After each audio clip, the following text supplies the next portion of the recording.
Hello friends, आपल्या सर्वांचे माझ्या यूट्यूब चॅनलमध्ये मनपूर्वक स्वागत। आज आपण बघणार आहोत SOC म्हणजे सोशियोलॉजी 101 सामाजिक शास्त्रांचा अधिष्ठान अभ्यासक्रम, त्यातलं पुस्तक क्रमांक 3 जे पुस्तक आहे अर्थशास्त्र व भूगोल यावर। त्यातला आपण घटक पहिला पाहणार आहोत उपभोग व उत्पादन। हा अर्थशास्त्रातला बेसिक घटक आहे। याच्यावरच आधारित अर्थशास्त्राची निर्मिती होते। प्रत्येकाला आपण जन्मल्यापासून मरेपर्यंत जे प्रत्येक काही ना काही वस्तूची आपण खरेदी करत असतो आणि त्याचा आपण काय करत असतो, उपभोग घेत असतो। म्हणजे आपल्याला वस्तूची गरज आहे तर आपण मागणी करतो वस्तूची मागणी झाली तर वस्तूचं उत्पादन होतं। वस्तूचं उत्पादन करण्यासाठी विविध घटकांची आवश्यकता असते। मग उत्पादन कोण करतो, व्यापारी करतो किंवा उत्पादक करतो। त्यानंतर त्याची किंमत ठरवतो आणि ती वस्तू बाजारात विकली जाते। आणि ती वस्तू आपण जी खरेदी करतो ती त्या वस्तूची एक उपयुक्तता असते। ती उपयुक्तता ही व्यक्तीच्या उपयोगितावर अवलंबून असते। या प्रकारे हे अर्थचक्र चालत असतं। तर आपण हे आता प्रश्नांच्या माध्यमातून शिकणार आहोत। मी थोडक्यात तुम्हाला सारांश सांगितला। पहिला प्रश्न बघा, ज्या वस्तूची आपणास गरज असते त्या वस्तूला आपण डॅश डॅश निर्माण करतो। ज्या वस्तूची आपल्याला गरज असते त्या वस्तूला आपण काय निर्माण करतो, वस्तूला मागणी निर्माण करतो। दुसरा प्रश्न, वस्तूची मागणी निर्माण झाली तरच आपल्याला पुरवठा होतो, बरोबर आहे। प्रश्न दुसरा बघूया, अर्थव्यवस्थेची विभागणी किती क्षेत्रात केली जाते। अर्थव्यवस्थेची विभागणी 3 क्षेत्रात केली जाते। तर अर्थव्यवस्थेचे 3 क्षेत्र कोणते, प्राथमिक क्षेत्र, द्वितीय क्षेत्र आणि तृतीय क्षेत्र। प्राथमिक क्षेत्रामध्ये काय होतं, शेती प्लस शेतीशी संबंधित जे काही व्यवसाय असतील त्या सर्वांचा प्राथमिक क्षेत्रामध्ये समावेश होतो। ह्या क्षेत्रात काय असतं की पैसा हा कमी प्रमाणात येतो, माणसांना जास्त प्रमाणात इथे एम्प्लॉयमेंट मिळते, म्हणजे रोजगार मिळतो। द्वितीय क्षेत्र जे आहे बांधकाम आहे, उद्योग आहेत, हे जे आहेत व्यवसाय त्यांचा समावेश कशामध्ये होतो, द्वितीय क्षेत्र म्हणजे जे क्षेत्र प्राथमिक क्षेत्रावर अवलंबून आहेत। जे इथे खाणकाम आहे, दगड काम आहे, हे जे काम आहे म्हणजे खाणीतनं दगड खाणणे हे त्या सर्वांचा वापर ह्या द्वितीय क्षेत्रामध्ये होत असतो। आणि द्वितीय क्षेत्रानंतर एक तिसरं क्षेत्र आहे, त्याला सेवा क्षेत्र म्हणतात किंवा तृतीय क्षेत्र म्हणतात। सेवा क्षेत्रामध्ये इथे शारीरिक कष्टांची आवश्यकता नसते, इथे सेवा पुरवल्या जातात। ज्ञान, संशोधन, डॉक्टर यासारखे जे घटक येतात ते सेवा क्षेत्रामध्ये समाविष्ट होतात। तुम्हाला लक्षात आलं, अर्थव्यवस्थेची विभागणी 3 क्षेत्रात होते।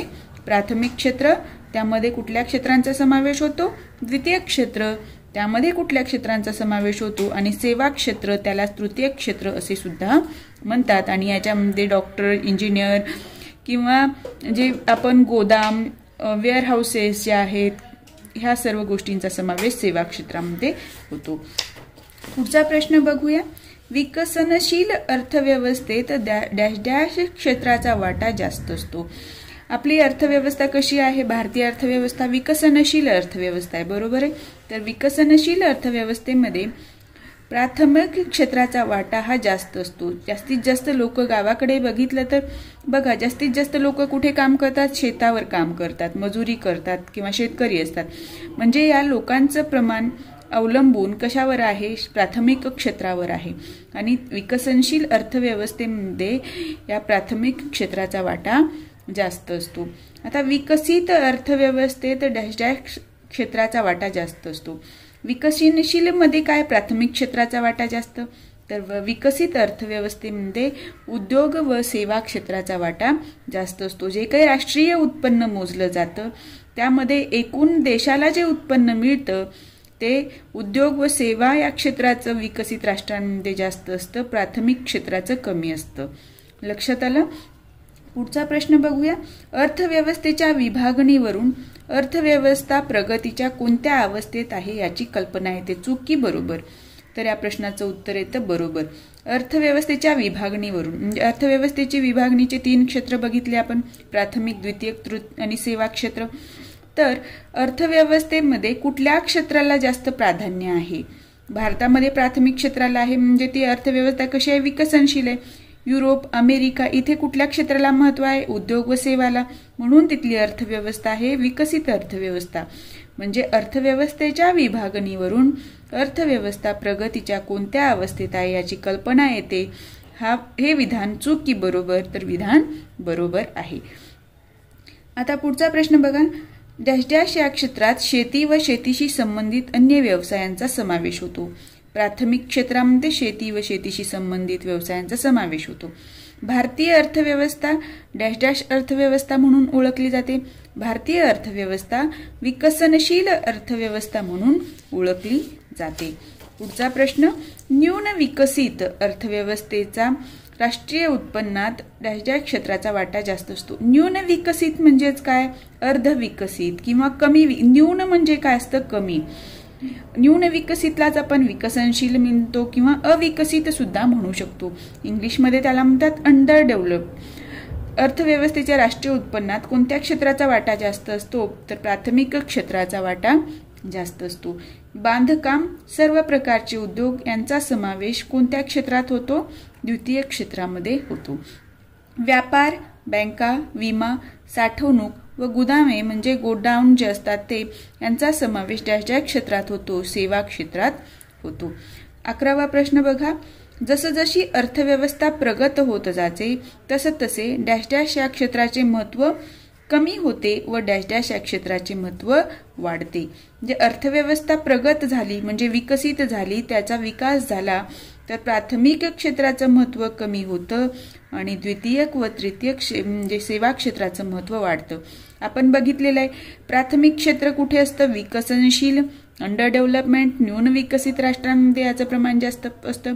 पण विकसित जे राष्ट्र आहेत अमेरिका वगैरे याच्यामध्ये कुठल्या क्षेत्रांचं प्रमाण जास्त असतं, द्वितीय व सेवा क्षेत्राचं जास्त असतं. याचा आधार घेऊन हा प्रश्न आपल्याला सोडवता येतो. अर्थव्यवस्था प्रगत होत जाते तसं तिथे कुणाचं महत्त्व कमी होतं, प्राथमिक क्षेत्राचं, आणि महत्त्व वाढतं कुणाचं, द्वितीयक व सेवा क्षेत्राचं. पुढचा प्रश्न बघूया. मानवी गरजांचे डॅश डॅश गटात वर्गीकरण करण्यात येते. तर मानवी गरजांचे 3 गटात वर्गीकरण केलेलं आहे. आता या 3 गरजा जे आहेत त्या आवश्यक गरजा, सुखसोयीच्या गरजा आणि चैनीच्या गरजा आहेत. आवश्यक गरजा म्हणजे काय, अन्न, वस्त्र, निवारा आणि शिक्षण. आधी सुरुवातीला आवश्यक गरजा किती होत्या, 3 होत्या, अन्न, वस्त्र, निवारा, आणि नंतर आपण शिक्षण ही आवश्यक गरजांमध्ये ऍड केलेली आहे. सुखसोयीच्या गरजा म्हणजे जेव्हा एखाद्या व्यक्तीचा ह्या अन्न, वस्त्र, निवारा, ह्या शिक्षण या बेसिक गरजा कंप्लीट होतील तेव्हा तो विचार करतो ह्या माझ्या गरजा पूर्ण झालेल्या आहेत, आता माझ्याकडे पैसा शिल्लक आहे. तर तो व्यक्ती काय करतो, आपल्यासाठी चांगले कपडे घेतो, चप्पल घेतो, गाडीनं प्रवास करण्याचा प्रयत्न करतो. म्हणजे आधी जो चालत जात होता, आवश्यक गरजा पूर्ण होत नव्हत्या तेव्हा तो नंतर काय करतो, बसनी प्रवास करतो. म्हणजे या गरजा कशात होतात, सुखसोयीच्या गरजांमध्ये त्याचा समावेश होतो. जेव्हा व्यक्तीच्या सुखसोयींच्या गरजा पूर्ण होऊनही पैसा शिल्लक राहतो त्यावेळेला व्यक्ती विचार करतो, चला आपण आता चेन करूया, मजा करूया, आपल्याकडे पैसे आहेत, पार्टी करूया, असा जो विचार येतो तो काय आहे, चेनीची गरज आहे. म्हणजे जेव्हा ह्या आवश्यक गरजा भागतील त्यानंतर तो व्यक्ती सुखसोयीच्या गरजांकडे वळतो आणि सुखसोयींच्या गरजाही पूर्ण होऊन जेव्हा पैसा शिल्लक राहतो तेव्हा चैनीच्या गरजा तो उपभोगतो, चैनीच्या गरजांचा आनंद घेतो. हे फक्त कशासाठी असतं की मनाला छान वाटावं, मनाला आनंद वाटावा म्हणून चैनीच्या गरजा वापरल्या. याच्यामध्ये जसं फ्रीज घेतलं घरामध्ये, टीव्ही घेतली किंवा बसने जाण्याऐवजी विमानाने प्रवास केला, ह्या सर्व गोष्टींचा चैनीच्या गरजांमध्ये समावेश होतो. आता गरजांचे हे वर्गीकरण स्थळ, काळ व व्यक्तिपरत्वे बदलते. हे विधान चूक की बरोबर, तर हे विधान आहे बरोबर.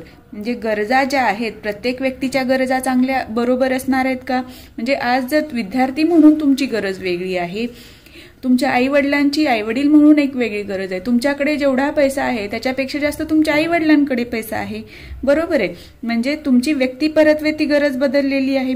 स्थळ म्हणजे कुठल्या भागामध्ये ती गरज आहे. म्हणजे आता आपण भारतातली गरज आणि अमेरिकेतल्या गरजा बघितल्या तर जिथं आपल्याला सुखसोयीची गरज वाटते गाडी, तिथे अमेरिकेमध्ये काय होतं, ती अत्यावश्यक गरज होते गाडी घेणं. लक्षात आलं? आता काळ बघा. काळ म्हटलं तर सुरुवातीच्या काळामध्ये जेव्हा रानटी अवस्थेत माणूस होता त्यावेळेला त्याला अन्न मिळणं ही बेसिक गरज होती. त्यासाठी खूप झगडायचा. पण आता तेवढं झगडायची गरज भासते का? नाही. म्हणजे ह्या गरजांचं आहे काय होतं, स्थळ, काळ आणि व्यक्ती परत्वे त्या गरजा बदलत जातात. आवश्यक गरजांची पूर्तता झाल्यावर मानव कोणत्या गरजांकडे वळतो? मी आता एक्सप्लेन केलं. आवश्यक गरजांची पूर्तता झाल्यावर मानव कोणत्या गरजांकडे वळतो? सुखसोयींच्या गरजांकडे वळतो. पुढचा प्रश्न बघा. अन्न, वस्त्र, निवारा व शिक्षण या मानवाच्या कोणत्या प्रकारच्या गरजा आहेत? या मानवाच्या आवश्यक गरजा आहेत. डॅश डॅश म्हणजे वस्तूच्या अंगी असणारी मानवी गरज पूर्ण करण्याची क्षमता होय. उपयुक्तता म्हणजे वस्तूच्या अंगी असणारी. उपयुक्तता ही कोणाच्या अंगी असते? वस्तूच्या अंगी असते. जी वस्तूच्या अंगी गुण असतात त्यामुळे काय होते? मानवी गरज पूर्ण होते. त्याला काय म्हणतात? उपयुक्तता म्हणतात.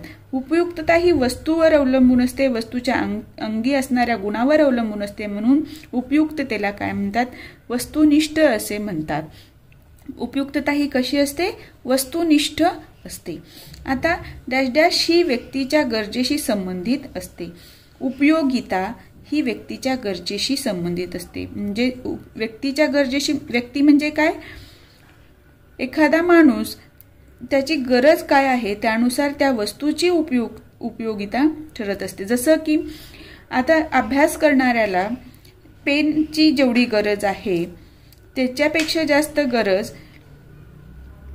आपल्या पालकांना असणार आहे का? नाही. जेवढी उपयुक्तता तुम्हाला पेनची आहे तेवढी तुमच्या पालकांना असणार आहे का? नाही. म्हणजे इथे उपयुक्तता ही व्यक्तीच्या गरजेशी संबंधित आहे.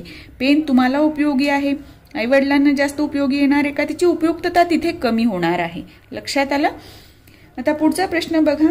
जसं जसा वस्तूचा आपण उपभोग घेऊ लागतो तसं तशी तिच्यापासून मिळणारी उपयोगिता डॅश डॅश होत जाते. तिच्यापासून मिळणारी उपयोगिता कमी होते. उदाहरणात घ्यायचं झालं तर आपल्याला भूक लागली तर पहिली चपाती किंवा भाकरी आपण पटापट खातो आणि आपल्याला वाटतं की मला म्हणजे माझं मन आता तृप्त झालेलं आहे. पण त्यानंतर दुसरी चपाती खातो त्यावेळेला आपल्याला वाटतं आता बस झालं. जेव्हा म्हणजे तिसरी खातो तेव्हा अरे हे आपण उगीच खाल्ली असं वाटतं. म्हणजे जी पहिली चपाती खाल्ल्यानंतर उपयोगिता चपातीची जास्त होती ती दुसरी चपातीची उपयोगिता काय झाली? कमी झाली आणि त्यापेक्षा कमी तिसऱ्या चपातीची उपयोगिता झाली. लक्षात आलं? म्हणजे जसं जसा वस्तूचा आपण उपभोग घेऊ लागतो तसं तशी तिच्यापासून मिळणारी उपयोगिता काय होत जाते? कमी होत जाते. पुढचा प्रश्न बघूया. वस्तूची किंमत व तिची मागणी यात डॅश डॅश संबंध असतो. वस्तूची किंमत आणि मागणी याच्यामध्ये व्यस्त संबंध असतो. आता वस्तूची किंमत वाढली तर आपण बाजारात गेल्यानंतर ती वस्तू जास्त घेतो की कमी घेतो? कमी प्रमाणात घेतो. जर समजा आपण पेनचंच उदाहरण घेऊ. हा एक पेन आहे. हा पेन तुम्हाला जर 10 रुपयाला मिळत असेल तर तुम्ही इझी खरेदी करू शकता. पण जर ही म्हणजे तुम्ही 4 पेन खरेदी केलात पण हीच जर पेन 50 रुपयाला मिळाली तर तुम्ही जेव्हा 5 पेन खरेदी करणार आहे त्यावेळेला 50 रुपयाच्या फक्त 1 किंवा 2 पेन खरेदी करता. म्हणजे वस्तूची किंमत आणि तिची मागणी यात व्यस्त संबंध असतो. किंमत वाढली की वस्तूची मागणी कमी होते आणि किंमत कमी झाली तर वस्तूची मागणी वाढते. एका ग्राहकाने वस्तूची केलेली मागणी डॅश डॅश मागणी व संपूर्ण बाजाराची मागणी ही डॅश डॅश मागणी म्हणून ओळखली जाते. एका व्यक्तीनं, एका ग्राहकानं जर वस्तूची मागणी केली त्याला काय म्हणतात? वैयक्तिक मागणी म्हणतात. आणि संपूर्ण बाजारानं जर मागणी केली तर त्याला काय म्हणतात? बाजार मागणी म्हणतात. संपूर्ण बाजाराची ती मागणी असणार आहे आणि एका ग्राहकाने केली तर ती काय आहे? वैयक्तिक मागणी असणार आहे. पुढचा प्रश्न बघा. वस्तू खरेदीची इच्छा व डॅश डॅश व्यक्तीजवळ असेल तरच वस्तूची मागणी प्रत्यक्षात येऊ शकते. म्हणजे आपल्याला आहे इच्छा, मला पण इच्छा आहे की मला विमान घ्यायचे, माझी इच्छा आहे, पण माझी पात्रता आहे का विमान खरेदी करण्याची? नाही. तर वस्तू खरेदी करण्याची इच्छा आणि पात्रता दोन्ही गोष्टी व्यक्तीजवळ असतील तरच वस्तूची मागणी प्रत्यक्षात येऊ शकते. पुढचा प्रश्न बघा. वस्तूची उपयोगिता किती पद्धतीने वाढविता येते? आता वस्तूची जी उपयोगिता आहे ती 3 पद्धतीने वाढविता येते. हे उपयोगिता वाढवण्याच्या 3 पद्धती कोणत्या? रूप उपयोगिता, स्थल उपयोगिता आणि काल उपयोगिता. याचा अर्थ मी तुम्हाला सांगते. रूप उपयोगिता म्हणजे बघा, जसं आपण लाकूड आहे, झाड तोडलं, लाकूड झालं, त्या लाकडाचा आपल्याला उपयोग होतो का? नाही. मग आपण काय केलं, त्या लाकडाचे पूर्ण मोठा जो लाकूड आहे त्याचे भाग केले, फळ्या बनवल्या आणि त्यापासून काय केलं, खुर्ची तयार केली किंवा टेबल तयार केला. म्हणजे जे लाकूड आपल्याला आधी उपयोगी वाटत नव्हतं ते आपल्याला खुर्ची आणि टेबल म्हणून उपयोगाला येतं. म्हणजे त्याचं रूप बदललं. लाकूड तेच आहे, फक्त त्याच्या लाकडाच्या रूपामध्ये म्हणजे आकारामध्ये रूपामध्ये बदल केला आणि त्याची उपयोगिता वाढविली. म्हणजे ती काय झाली? रूप उपयोगिता. स्थल उपयोगिता, आता आपण बघतो गावाकडे बरेच शेतकरी असतात, भाजीपाला पिकवतात, पण खेडेगावामध्ये त्याला तेवढी किंमत असते का? किंवा आपण जिथं शहरामध्ये तीच भाजी आपण 50 रुपये किलोनी विकतो, तीच गावाकडे आपण 20-30 रुपये किलोनी विकतो. म्हणजे ही जी उपयोगिता आपण वाढवतो, खेड्यातून शहरात आणून जो भाजीपाला विकतो ती काय झाली? स्थल उपयोगिता. म्हणजे स्थळ बदललं, ठिकाण बदललं. आता काल उपयोगिता, आता बघा काल उपयोगिता म्हणजे काय? वेळेनुसार त्याची उपयोगिता बदलणे. म्हणजे काल ज्या वस्तूला किंमत आपण देत नव्हतो, म्हणजे काल जे आपल्याला उपयोगी वाटत नव्हती वस्तू, ती आपल्याला पुढे भविष्यात उपयोगी वाटू शकते. आज जो आपल्याला मोबाईल खूप महत्वाचा वाटतो ते भविष्यामध्ये वाटेलच असं नाही. त्यावेळेला कदाचित एखादी चिप असेल किंवा एखादी छोटीशी मायनर गोष्ट असेल जी एकदम सूक्ष्म असेल आणि तिचे उपयोग होऊ शकतो. म्हणजे काल उपयोगिता, जी गोष्ट आज उपयोगाची वाटते ती भविष्यात उपयोगाची असेल की नाही माहिती नाही, किंवा आज जी उपयोगाची वाटते ती भूतकाळात होती की नाही हे जे आपण ठरवू शकत नाही, त्याचा उपयोग कशात येतो? काल उपयोगितेमध्ये येतो. आता याच्यामध्ये काल उपयोगितेचं जर उदाहरण घ्यायचं झालं की दुग्धजन्य पदार्थ, त्याचं जर आपण हे केलं, जे आधी दूध फक्त आणि त्याच्यावर प्रक्रिया करून ते टिकवून ठेवलं आणि जे चॉकलेट वगैरे बनवलं, म्हणजे हे काळानुसार काय झालं, त्याची उपयोगिता त्या दुधाची वाढत जाते. आता पुढचा प्रश्न बघूया. कोणत्या संस्था वस्तू व सेवांचे उत्पादन करतात? आपण वस्तू व सेवांची मागणी करतो मार्केटमध्ये, बरोबर आहे. दुकानदाराला जाऊन विचारतो की ही वस्तू आहे की ही गोष्ट मिळेल का मला. मग हे वस्तूचं उत्पादन कोण करतं? तर व्यवसाय संस्था या वस्तू व सेवांचे उत्पादन करतात. प्रत्येक व्यवसाय संस्थेचे ध्येय काय असते? नफा कमविणे हे प्रत्येक व्यवसाय संस्थेचे ध्येय असते. कुणीही नफा कमवायचा नाही म्हणून व्यवसाय करतो का? नाही. तर प्रत्येक व्यक्ती हा फक्त नफा कमविण्यासाठीच व्यवसाय करतो आणि तेच त्याचं ध्येय असतं. पुढचा प्रश्न बघूया. शेतकऱ्यांची शेतजमीन ही देखील डॅश संस्था असते.